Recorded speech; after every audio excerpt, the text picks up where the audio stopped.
ఇది ఫలోదక స్నానం ఇది క్షీరాఘృతోపేతం శర్కరమధు సంహితం స్నానం పంచామృతే దేవా సుఖానవరదో యా ఫలనీర్యా అఫలాయాచ్చ పుష్పణీః హస్తదిక్స్నానో చింతమసః ఇది ఫలోదక స్నానం ఇది క్షీరాఘృతోపేతం శర్కరమధు సంహితం స్నానం పంచామృతే దేవా वरदोपा या फलनीर्यात्मक्षतां समर्पयामि विश्वापति वसुपति फलनीर्यफलानि साम्राज्यं भोज्यं स्वराज्यं वैराग्यं पारमेश्वरं महाराज्य माधिपत्यमयं लक्ष्मी रमारमणं सर्वे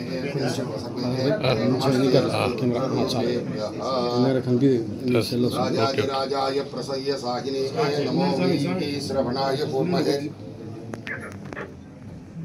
स्वमे कामान् कामकामाय मह्यं कामेश्वरो वै श्रवणो दुःखाको कुबेराय वै श्रवदे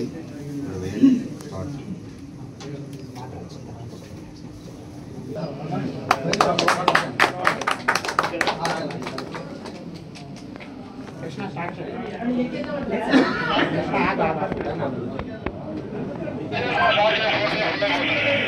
10 seconds. 7 seconds. 5 seconds. 2 seconds. Naya butterfly walk.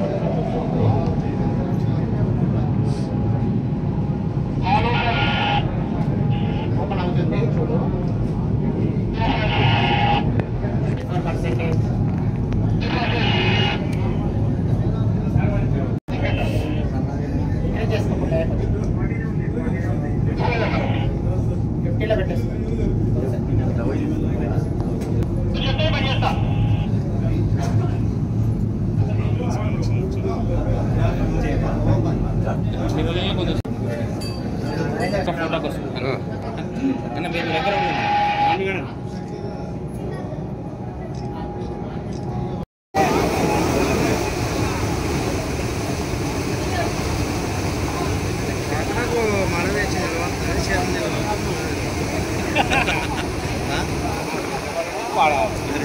మంచిగా ఎత్తుకుపోతుంది మంచిగా ఉంటామన్నా నీళ్ళలో మోటర్ వేసామంటే నీళ్ళ పైపు తగిలించుకెళ్ళాను నీళ్ళ మోటర్ పైపు తగిలి వాంచుతున్నాయి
మన నియోజకవర్గంలో ఉన్న ప్రధాన జలాశయం ఏదైతే ఉందో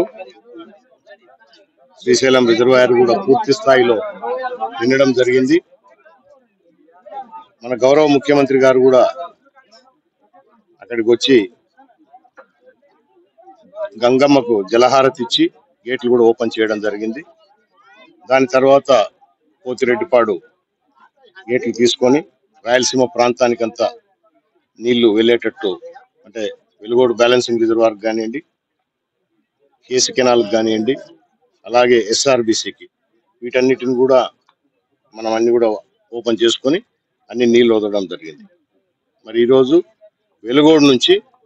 వెలుగోడు బ్యాలెన్సింగ్ రిజర్వాయర్ నుంచి సిద్ధాపురం లిఫ్ట్ ఇరిగేషన్ స్కీమ్ ఏదైతే ఉందో ఈ ఆత్మకూరు మండలానికి సంబంధించి మరి ఈరోజు వెలుగోడు ద్వారా మనం లిఫ్ట్ ద్వారా నీళ్లు తీసుకొని మరి ఇక్కడ సిద్ధాపురం ఈ ట్యాంకును కూడా నింపుకోవడం జరుగుతోంది. దాన్ని ఈరోజు గంగాహారతి ఇచ్చి మోటార్లన్నీ కూడా ఆన్ చేసుకొని 200 అంటే 2 లైన్లు ఉంటాయి, 200 క్యూసెక్కులు మనం ఈ సిద్ధాపురం రిజర్వాయర్ తీసుకుంటున్నాం. సో దీని ద్వారా ఈ రోజుతో మొత్తం నియోజకవర్గంలోని అన్ని ప్రాంతాలకు, అన్ని మండలాలకు కూడా సస్యశ్యామలంగా రైతులకు పంటలు పండించుకోవడానికి నీళ్లు ఇచ్చే అవకాశం వచ్చింది.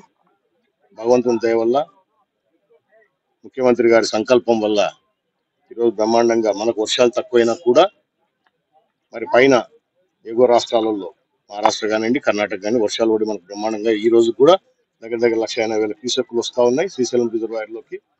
దాదాపు రాష్ట్రంలో కాదు, మన రాష్ట్రంలో ఉన్న శ్రీశైలం అనుకోండి, నాగార్జున సాగర్ అనుకోండి, పులిచింతల అన్ని కూడా దీని ద్వారా నిండే పరిస్థితి. అటు గోదావరి కూడా అన్ని కూడా నిండిపోయినాయి.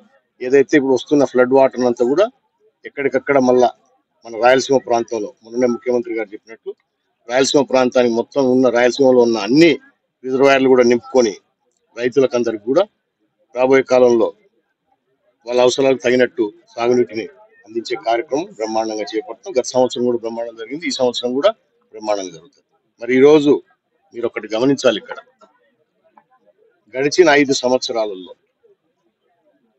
అరాచకమైన వైఎస్ఆర్ కాంగ్రెస్ పార్టీ పరిపాలనలో ఏదైతే రైతు ప్రభుత్వం అని చెప్పుకొని, ఒకటి కాదులేండి, ఇంకా ఎన్ని వాగ్దానాలు ఉంటే అలివి కాని వాగ్దానాలు ఇచ్చేసి ఏ ఒక్క పనిని కూడా సక్రమంగా చేయకుండా అన్ని కూడా గాలికి వదిలేసేది. మీరందరూ మీడియా మిత్రులు చూసినారు పోయిన 5 సంవత్సరాల్లో. ఒకసారి ఈ రిజర్వాయర్ బండ్ చూస్తే ఎట్లా ఉండిందో మీకే తెలుసు. అడవిని తలపించేటట్టు మొత్తం బండు అటు సైడ్ ఇటు సైడ్, అంటే ఇన్ సైడ్ కానీ అవుట్ సైడ్ కానీ, అసలు ఇది ఒక రిజర్వాయర్ కట్టనా లేదా ఇక్కడ అడవింది అనే చూసే వాళ్లకు, బయట నుంచి చూసే వాళ్లకు అనిపించేలాగా ఎంత ఇబ్బందికరంగా ఉండిందో మనం అందరం కూడా చూసినాం 5 సంవత్సరాలు. పోయిన ప్రభుత్వంలోనే ఆర్ఎంసీ అంటే రైట్ మెయిన్ కెనాల్ దగ్గర ఏదైతే సిద్ధాపురం నుంచి నీళ్లు బయటకు వదులుతామో ఇక్కడ 2 ఉంటాయి స్లూయిస్లు, ఆర్ఎంసీ, ఎల్ఎంసీ. ఆర్ఎంసీ దగ్గర గండి పడింది. రాత్రి వచ్చి కూర్చున్నాం మనం. ఆ రోజు అధికార పక్షంలో వాళ్ళు రాలేదు, మనం వచ్చి కూర్చొని తర్వాత లేటుగా వాళ్ళు రావడం జరిగింది, అధికారులు కూడా రావడం జరిగింది. ఎంత ఇబ్బంది పడినామో, ఈ ప్రాంత రైతాంగాన్ని, ప్రజలు కానీ ఎంత భయభ్రాంతులకు గురైనారో మనకందరూ కూడా తెలుసు. మరి అది జరిగిన తర్వాత కూడా, అంటే రాబోయే కాలంలో కూడా మళ్ళీ ఇటువంటి పరిస్థితి రావచ్చు అని తెలిసి కూడా మీరందరూ సాక్షులు. దానికి కేవలం కొంత మట్టి తీసుకొచ్చేసి బూట్ చేసి చేతులు దులుపుకున్నారు. దానికి ఒక శాశ్వతమైన పరిష్కారం ఇవ్వాలని ఏ రోజు కూడా ఆలోచన చేయలే. జంగిల్ క్లియరెన్స్ లేదు, కట్ట మీదకి వెహికల్స్ రావాలంటే వెహికల్స్ వచ్చే పరిస్థితి లేదు. స్టేజ్ 1 దగ్గర కానీ స్టేజ్ 2 కానీ పంప్ హౌసెస్ ఏదైతే ఉన్నాయో లేదు,